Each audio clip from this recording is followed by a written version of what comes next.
Bon début de semaine à toutes et à tous. Pour ce premier numéro de la revue de presse Afrique de cette semaine, nous ferons le point de l'actualité en Côte d'Ivoire, au Sénégal, au Togo puis au Cameroun. Et parlant du Cameroun, les journaux font le point de la présidentielle de ce dimanche. Le quotidien Le Jour tire les premières leçons du scrutin. Le journal nous informe également de la tenue de l'Assemblée générale de FECAFOOT pour le 10 octobre prochain. L'économie quotidien nous emmène dans les coulisses du 7 octobre et nous révèle aussi les grands scandales financiers de 2018. Les gros titres du journal L'Anecdote nous annoncent déjà la victoire de Paul Biya dans la région du Grand Nord. Et pour finir avec l'actualité au Cameroun, une lecture du quotidien L'Avenir prévient d'une crise post-électorale. Comment ces leaders préparent un coup d'État contre Paul Biya, peut-on lire en première page du journal.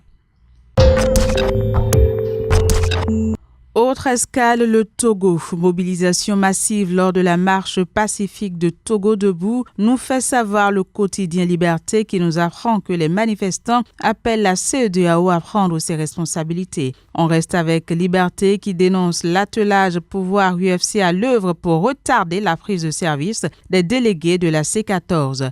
Autre information parue en gros titre du quotidien Liberté, le Togo, un pays non producteur, fournit du gaz naturel au Gabon.